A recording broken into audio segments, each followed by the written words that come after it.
Bonjour à vous qui nous rejoignez pour suivre en direct depuis la place d'Espagne à Rome la prière du pape Benoît XVI à la Vierge Marie en ce 8 décembre, fête de l'Immaculée Conception. À Rome, la tradition veut que le pape se rende l'après-midi du 8 décembre à la place d'Espagne pour y rendre un hommage à la Vierge. Benoît XVI va déposer une composition florale. D'ailleurs, on appelle ça ici un hommage floral. Et le pape va, au cours d'un moment de prière, prononcer une méditation mariale. Le 8 décembre est un jour férié à Rome. Beaucoup de Romains se rendent sur cette place d'Espagne pendant toute cette journée pour fleurir la statue de la Vierge Marie, des pompiers aux maires, en passant par toutes les organisations communales, mais aussi par exemple l'EDF ou la RATP locale, et bien entendu aussi de nombreux fidèles. Ce matin, comme le veut la tradition, un pompier est allé avec la grande échelle déposer une couronne de fleurs en haut de la colonne pour poser sur la statue de l'Immaculée Conception une couronne sur son bras droit. Vous le verrez bien entendu sur les images de la télévision du Vatican et de la télévision italienne. À la suite de l'acte de dévotion aussi de l'Ordre de Malte et de la Légion de Marie, la procession des entreprises locales, mais aussi des travailleurs de la mer, des professionnels de santé, de nombreux bouquets ont été déposés au pied de Marie, notamment par la Croix-Rouge italienne lors du Saint-Sépulcre de Jérusalem. Et pour ces différents groupes, des liturgies eucharistiques ont été célébrées toute la matinée dans l'église toute proche, celle de la Trinité des Monts, qui est située en haut des marches qui dominent cette belle place d'Espagne. Alors, le dogme de l'Immaculée Conception de la Vierge a été proclamé le 8 décembre 1854 par Pie IX dans la bulle Ineffabilis Deus.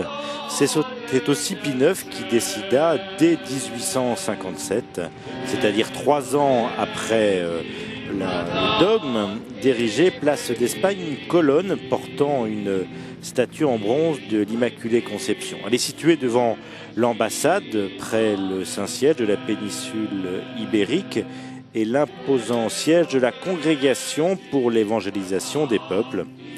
Et au pied de la colonne se trouvent 4 autres statues de bronze représentant Moïse, David, Isaïe et Ézéchiel.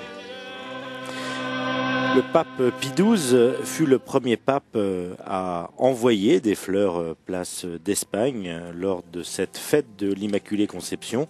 Et c'est le premier pape qui se déplaça, le bienheureux Jean XXIII, en 1958. Il fut en effet le premier à se rendre jusqu'à la place d'Espagne au pied du monument et il y a placé un panier de roses blanches. À cette époque d'ailleurs, le pape visitait aussi l'icône de la Sainte Vierge Marie, Salus Populis Romani, la sainte patronne de Rome, dans la basilique Sainte-Marie majeure.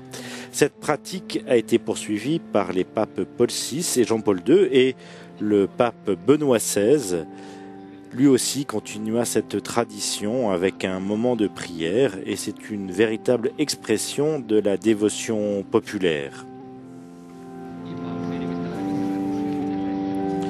Le pape est parti du Vatican il y a quelques instants. Il a traversé une partie de la ville pour arriver dans la Via dei Coronari, une rue piétonne très chic avec plein de boutiques. Et la voiture du Saint-Père s'est arrêtée un instant devant une petite église où des commerçants ont fait un cadeau au pape.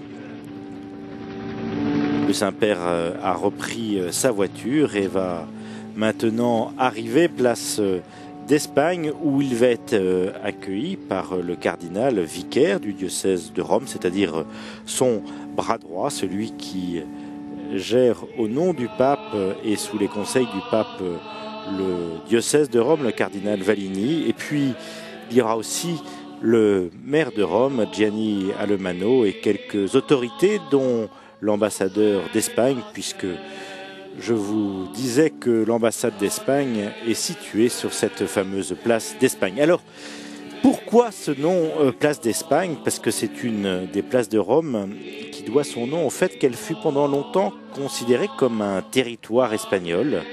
Car lorsqu'on était sur cette place, on ne dépendait pas des lois de la ville de Rome, mais celles d'Espagne.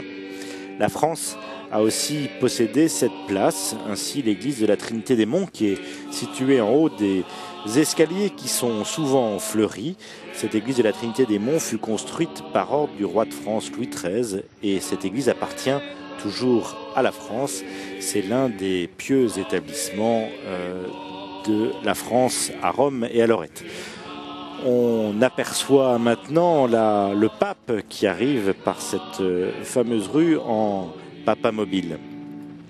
Cette décoration de la place d'Espagne est en forme d'œuf, avec sur le côté nord-est cet escalier monumental à 3 niveaux, dont les 2 niveaux supérieurs sont séparés en 2 arcs, souvent décorés de fleurs, et au bas duquel se trouve la fontaine Barcacia, c'est-à-dire qu'elle est en forme de barque, comme son nom l'indique.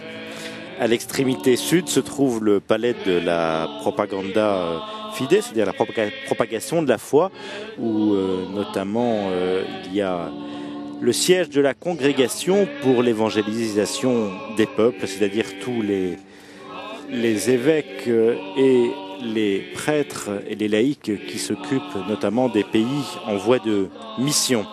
C'est l'un des éléments du gouvernement de l'Église catholique romaine. Sur cette place se trouve également le siège international de l'Ordre de Malte depuis 1834, avec la particularité que ce siège international a un statut d'extraterritorialité, comme d'ailleurs le palais de la propagation de la foi, qui est donc un petit morceau du Vatican hors les murs.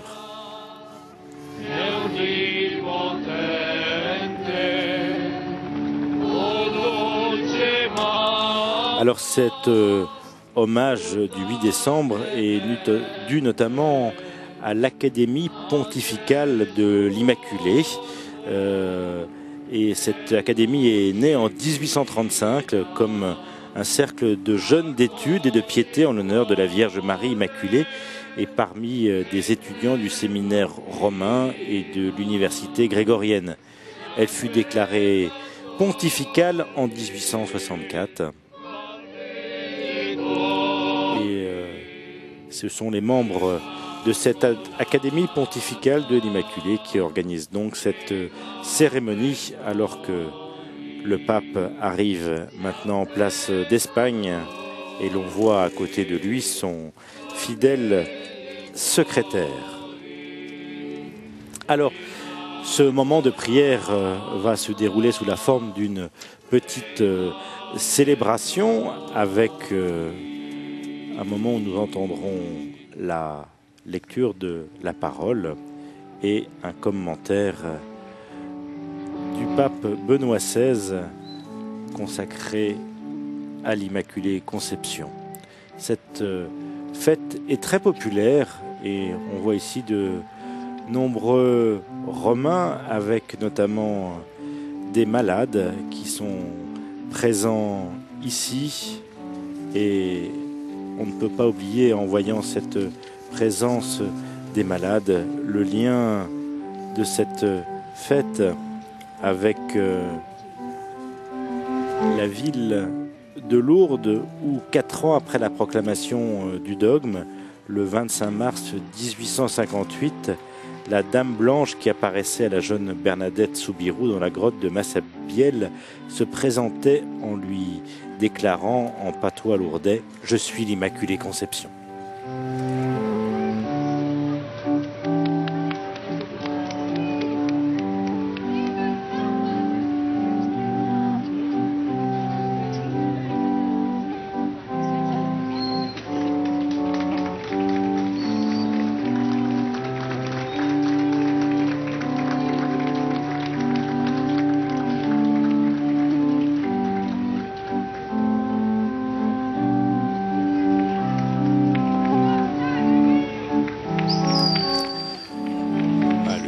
Et le maire de Rome souhaite la bienvenue au Saint-Père en cette place d'Espagne.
Nel nome del Padre, del Figlio e dello Spirito Santo. Amen.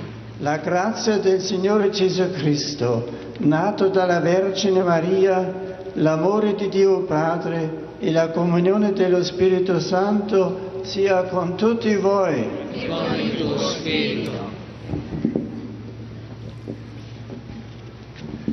Fratelli e sorelle, Frères et sœurs, en ce jour cher à la pitié mariale, nous nous arrêtons avec joie dans le cœur de la ville de Rome bien-aimée pour rendre hommage filial et reconnaissant à la Vierge Immaculée. À elle, la toute sainte, nous demandons de nous apprendre à croire, à aimer, à espérer, de nous montrer le chemin qui conduit à la paix, le chemin vers le royaume de Dieu, de nous aider dans nos histoires heureuses, tristes de notre pèlerinage terrestre, de soutenir nos propos de sainteté.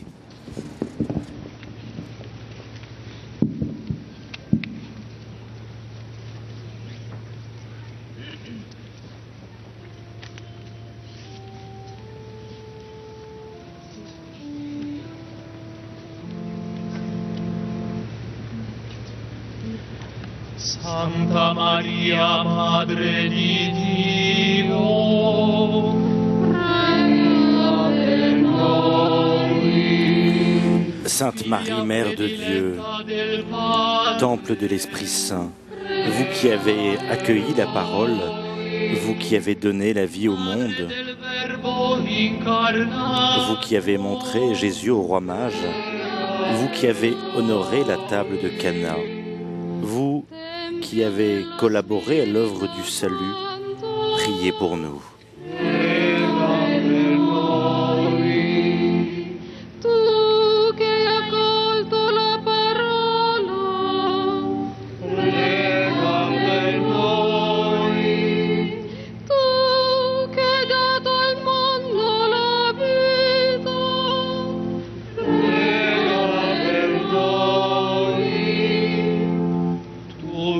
Presentato Gesù al Tempio, prega per noi.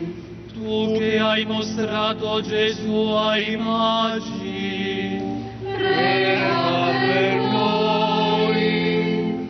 Tu che hai allietato la mensa di Cana, prega per noi.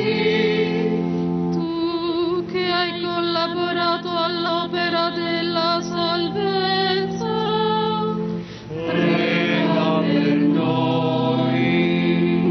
Tu che hai sofferto presso la croce, Prega per noi.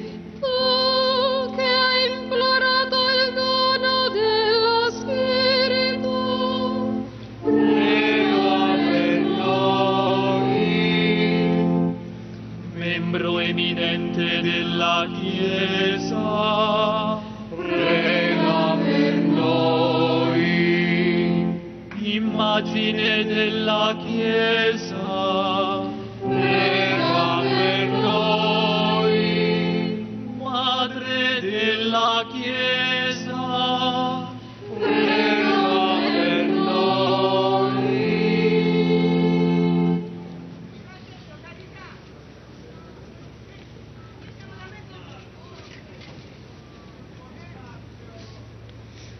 Dalla lettera di San Paolo Apostolo ai Galati.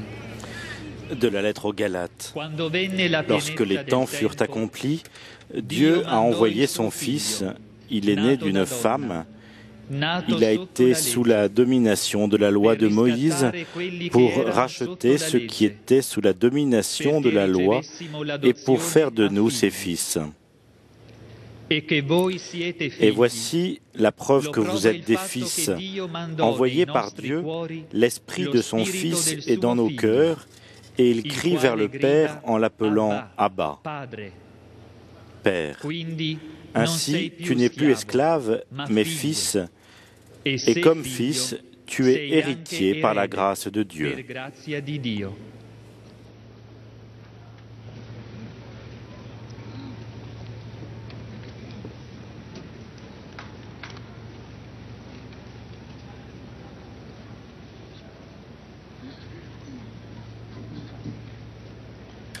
Le Saint-Père va maintenant nous donner sa méditation. Dans le cœur des villes chrétiennes, Marie constitue une présence douce, rassurante. Avec son style discret, donne à tous la paix et l'espérance dans les moments heureux et tristes de l'existence. Dans les églises, dans les chapelles, sur les murs des immeubles, une peinture, une mosaïque, une statue rappelle la présence de la mère qui veille constamment sur ses enfants. Même ici, place d'Espagne, Marie est placée en haut, comme à veiller sur la ville de Rome. Que dit Marie à la ville? Que rappelle à tous sa présence? Rappelle que là où le péché abonda, surabonda la grâce, comme écrit l'apôtre Paul. Marie est la mère immaculée qui répète aux hommes aussi, même aux hommes de notre époque, n'ayez pas peur. Jésus a vaincu le mal. Il l'a vaincu à sa racine, nous libérant de sa domination. Nous avons besoin de cette belle nouvelle. Chaque jour, en effet, grâce à la presse, la télé et les radios, le mal est raconté, répété, amplifié. Nous habituons aux choses les plus horribles. Nous faisons devenir insensibles et d'une certaine façon, nous intoxiquons parce que le négatif n'est pas éloigné complètement et jour après jour se cumule. Le cœur se durcit, les pensées deviennent sombres. Pour cela, la ville a besoin de Marie, qui par sa présence nous parle de Dieu, nous rappelle la victoire de la grâce sur le péché et nous conduit à espérer, même dans les situations humainement les plus difficiles. Dans la ville vivent ou survivent des personnes invisibles qui chaque jour font la une de la presse, des télés et sont exploitées jusqu'au bout. Jusque la nouvelle et l'image attirent l'attention. C'est un mécanisme pervers auquel malheureusement on a du mal à résister. La ville d'abord cache, ensuite expose au public, sans pitié ou alors avec une fausse pitié. Il y a en revanche en chaque homme, il y a le désir d'être accueilli comme personne, considéré une réalité sacrée puisque toute personne humaine est une histoire sacrée qui demande le plus grand respect. La ville, chers frères et sœurs, c'est nous. Chacun contribue à sa vie et à son climat moral, dans le bien comme dans le mal. Dans le cœur de chacun d'entre nous passe la frontière entre le bien et le mal. Et personne d'entre nous doit se sentir avoir le droit de juger les autres, mais plutôt chacun doit ressentir le devoir de s'améliorer soi-même. Les médias nous font sentir comme des spectateurs, comme si le mal concernait uniquement les autres et certaines choses ne pouvaient pas nous arriver à nous. En revanche, nous sommes tous acteurs.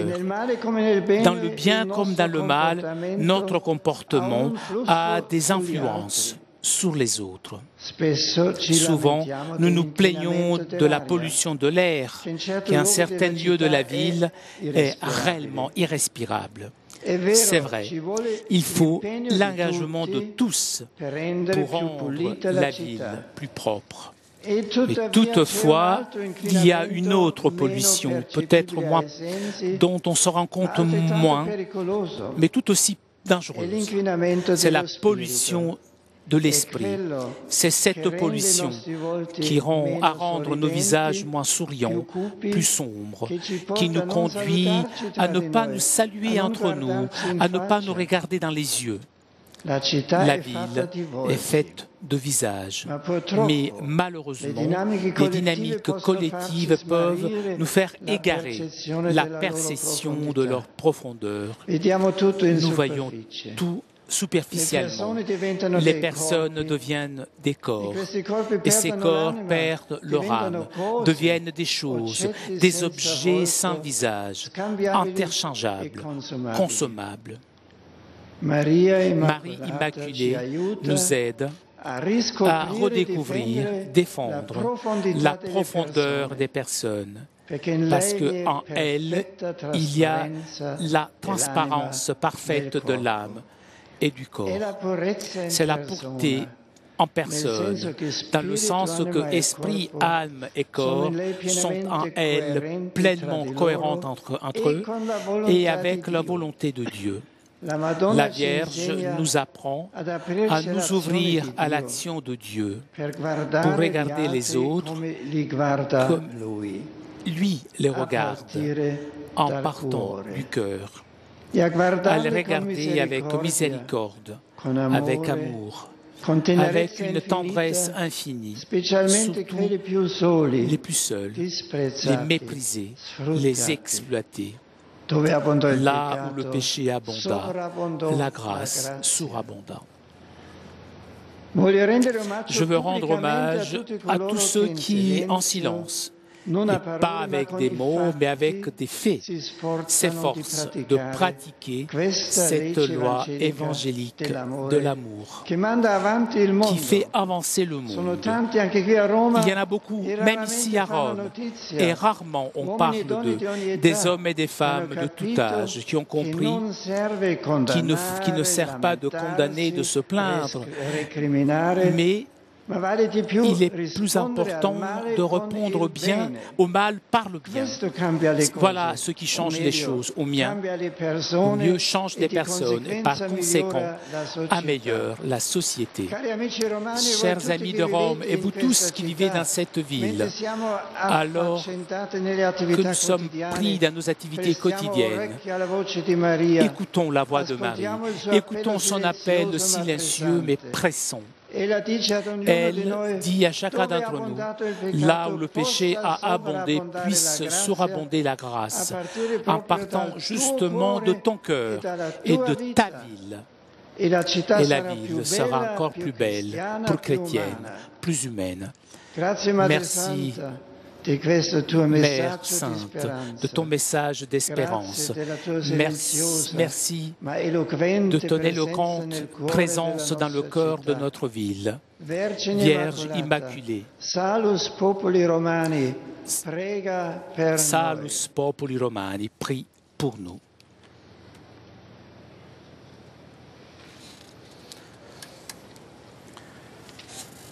Voilà, message du Terminons l'acte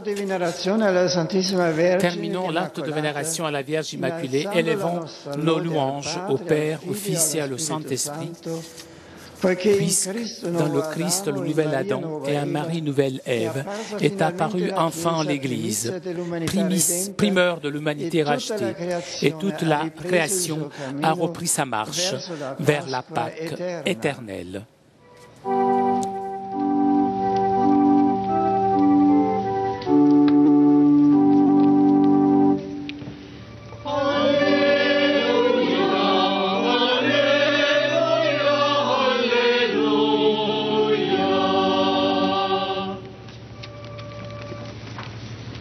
Padre sapiente e misericordioso, noi ti ringraziamo e ti lodiamo. Père sage, miséricordieux, nous te rendons grâce, nous te louons, puisque dans le visage de la Vierge est apparu de nouveau enfin l'homme innocent, fidèle que tu voulais.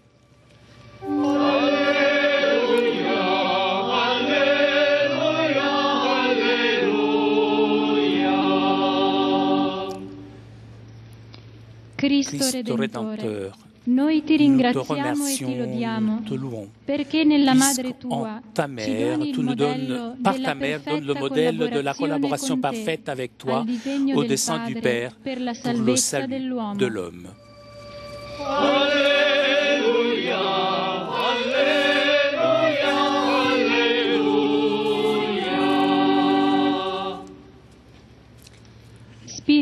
Saint-Esprit, amour infini, nous te rendons grâce, nous te louons, puisque tu as fait de Marie ta demeure vivante, resplendissante de beauté éternelle. Alléluia, Alléluia, Alléluia.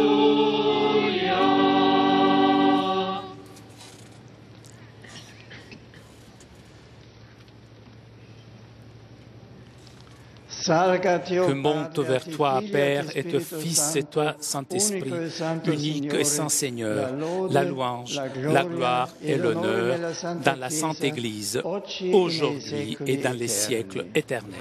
Amen. Dominus vobiscum, sit nomen Domini benedictum, adiutorium nostrum in nomine Domini, Qui fecit caelum et terra, benedicat vos omnipotens Deus, Pater et Filius et Spiritus Sanctus.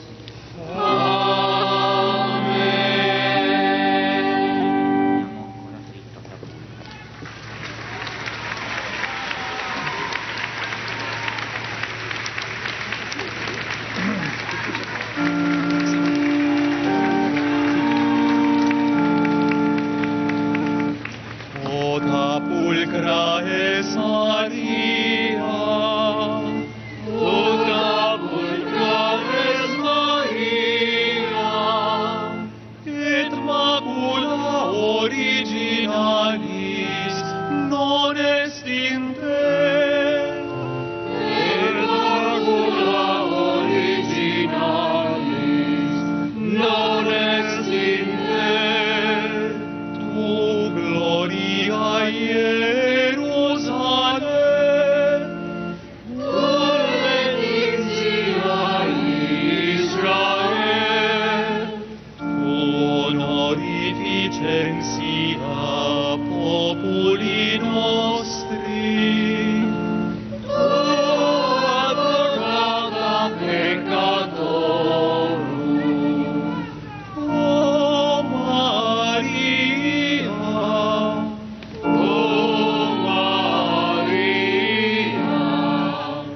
Virgo prudentissima, Mater clementissima, ora pro nobis, interceder pro nobis, ad Dominum Iesum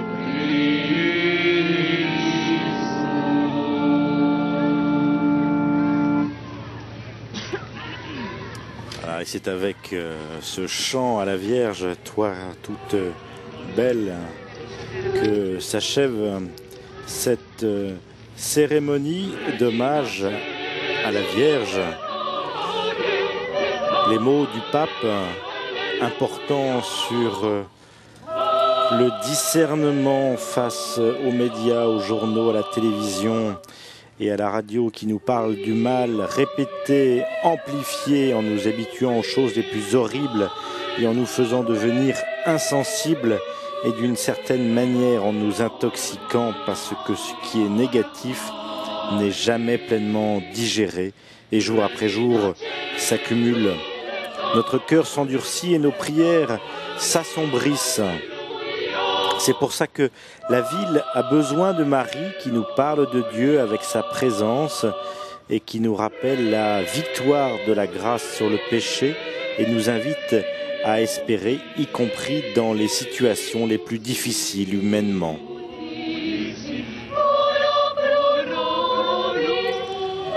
Le Saint-Père rappelle aussi l'engagement de tous pour rendre la ville plus propre. Et il nous a rappelé qu'il existe toutefois une autre pollution moins perceptible à nos sens, mais tout aussi dangereuse. C'est la pollution de l'esprit. C'est celle qui rend nos visages moins souriants, plus sombres, et qui nous entraîne à ne pas nous saluer entre nous, à ne plus nous regarder en face. La ville est faite de visages, mais les dynamiques collectives peuvent malheureusement nous faire perdre la perception de notre profondeur.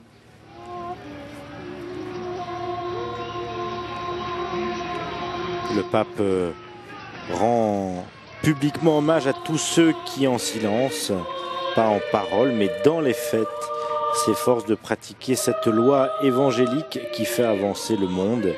Ils sont nombreux, y compris à Rome, et ne sont pas dans l'information.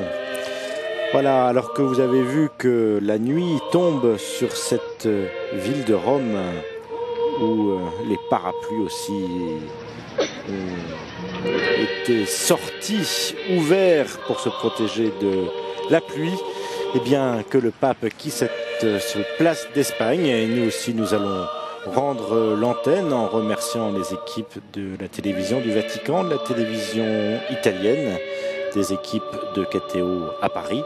Prochain rendez-vous avec le pape, c'est demain, l'audience depuis la place Saint-Pierre de Rome.